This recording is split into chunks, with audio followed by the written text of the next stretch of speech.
আমরা মাছে ভাতে বাঙালি, আর ইলিশ মাছ পছন্দ করে না এমন লোক খুঁজে পাওয়া দুষ্কর। আসসালামু আলাইকুম ভিউয়ার্স, নতুন আরেকটি রেসিপি নিয়ে আবারও হাজির হয়ে গেলাম। আজকে ইলিশ মাছ দিয়ে একটি রেসিপি তৈরি করে দেখাবো। আর আমার আজকের রেসিপি সরষে ইলিশ।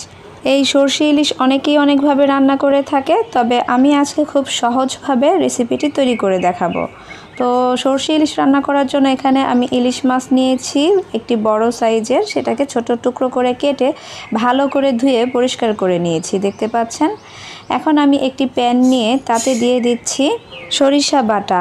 এখানে আমি 1/3 কাপ সরিষাকে বেটে নিয়েছি, দেখতে পাচ্ছেন। আর এখানে আমি কালো আর হলুদ দুটো মিক্স করে সরিষা নিয়েছি। আপনারা যে কোনো একটা দিয়ে নিতে পারেন, মানে যে কোনো এক কালারের সরিষা দিলেই চলবে। এখন দিয়ে দিচ্ছি পেঁয়াজ রসুন বাটা। তো এখানে বড় চামচে 2 চামচ পেঁয়াজ রসুন বাটা আছে, আপনারা চাইলে গুঁড়োটাও দিতে পারেন। এরপরেই দিয়ে দিচ্ছি 1/2 চামচের 1 চামচ হলুদ গুঁড়ো, 1/2 চামচের 1.5 চামচ মরিচ গুঁড়ো। তবে এখানে ঝালটা যে যেমন খেতে পছন্দ করেন সেই অনুযায়ী অ্যাড করে দিবেন। আমি 1.5 চামচ দিয়েছি। এরপরে দিয়ে দিচ্ছি 1/2 চামচের 1 চামচ ধনে গুঁড়ো, 1/2 চামচের 1 চামচ জিরার গুঁড়ো, সাথেই দিয়ে দিচ্ছি স্বাদ মতো লবণ। আর সর্বশেষ দিয়ে দিচ্ছি সরিষার তেল। এখানে আমি 1/2 কাপ পরিমাণ সরিষার তেল নিয়েছি। আপনারা চাইলে সাদা তেল দিয়েও এটাকে তৈরি করতে পারেন, তবে সরিষা ইলিশের মধ্যে যদি সরিষার তেল দেন খেতে কিন্তু দারুণ মজার হয়, তাই চেষ্টা করবেন সরিষার তেলটা দেওয়ার জন্য।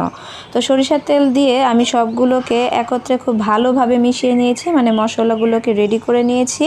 মশলাগুলোকে মিশানো হয়ে গেলে এর মধ্যে মাছগুলোকে দিয়ে তারপরে মশলাগুলো দিয়ে মাছগুলোকে পুরো কভার করে নিতে হবে, মানে মাছের গায়ে গায়ে মশলাগুলোকে লাগিয়ে দিতে হবে। তবে এই কাজটা খুব ভালোভাবে করতে হবে যাতে মাছের একদম গায়ে গায়ে মশলাগুলো খুব ভালোভাবে লেগে যায়। তো আমি সেই কাজটা করে ফেলেছি, দেখতে পাচ্ছেন।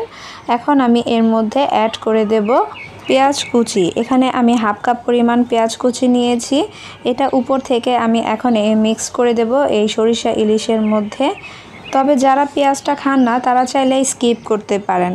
তো আমি পেঁয়াজটা দিয়েও উপর থেকে কিন্তু মিশিয়ে নিয়েছি। এখন হাত ধুয়ে পানি দিয়ে দিচ্ছি, তারপরেই দিয়ে দেব পর্যাপ্ত পরিমাণে পানি। এখানে আমি একটু মাখা মাখা করব, তাই আমি অল্প পরিমাণে পানি দিয়েছি। দিয়ে এই মশলাটাকেও যাতে খুব ভালোভাবে পানিটা একদম মিশে যায় এরকমভাবে ঝাঁকিয়ে নিচ্ছি। আপনারা চাইলে চামচ দিয়ে করতে পারেন, তবে মাছগুলো একদম নরম থাকে, এর জন্য আমি চামচ দিয়ে আর বেশি কিছু করিনি। ঝাঁকিয়ে নিয়েছি, তারপরে ঢাকনা দিয়ে 10 মিনিটের জন্য রেখে দিয়েছি। এর মধ্যে কিছু কাঁচামরিচ দিয়ে রেখেছিলাম, দেখতে পাচ্ছেন। তো 10 মিনিট পরে দেখুন একদম মশলাগুলো খুব সুন্দরভাবে কিন্তু মাছের গায়ে লেগে গিয়েছে। এখন চুলার আঁচ মিডিয়াম আঁচে রেখে তারপরে ঢাকনা দিয়ে ঢেকে প্রায় 7 মিনিটের মতো রান্না করে নিয়েছি। 7 মিনিট পরে দেখাচ্ছি, দেখতে পাচ্ছেন এটা খুব সুন্দরভাবে কিন্তু হয়ে গিয়েছে। এখন আমি মাছগুলোকে খুব সাবধানে উল্টিয়ে দিচ্ছি যাতে আরেক পাশ হয়ে যায়। এক পাশ হয়ে গেলে তারপর মাছগুলোকে উল্টিয়ে দিতে হবে। আর একটু সাবধানবশত করবেন, না হলে মাছগুলো কিন্তু ভেঙে যাবে। তো আমি মাছগুলোকেও কিন্তু উল্টিয়ে দিয়েছি। এখন ওই পাশ হওয়ার জন্য আবারও ঢাকনা দিয়ে ঢেকে চুলার আঁচ মিডিয়াম রেখে 7 মিনিটের মতো রান্না করে নেব। তবে মাঝে মাঝে খেয়াল করবেন যে পানিটা শুকিয়ে গেছে কি না। তো দেখতেই পাচ্ছেন এখানে কিন্তু প্রায় 7 মিনিট পরে দেখাচ্ছি একদম হয়ে এসেছে। আর এ পর্যায়ে আমি এগুলোকে নামিয়ে নিতে পারবো। একদম মাখা মাখা হয়েছে, দেখতে পাচ্ছেন। এর চেয়ে বেশি ঝোলও রাখবো না, আবার এর চেয়ে কমও রাখবো না। তো এ পর্যায়ে আমি এগুলোকে চুলা বন্ধ করে দিয়ে নামিয়ে নেব। চুলা থেকে নামিয়ে আপনাদেরকে পরিবেশন করে দেখাচ্ছি। তবে সাজিয়ে পরিবেশন করলে খাবারের আকর্ষণ কিন্তু বহুগুণে বেড়ে যায়। দেখলেন তো কত সহজ করে দেখাবার চেষ্টা করেছি।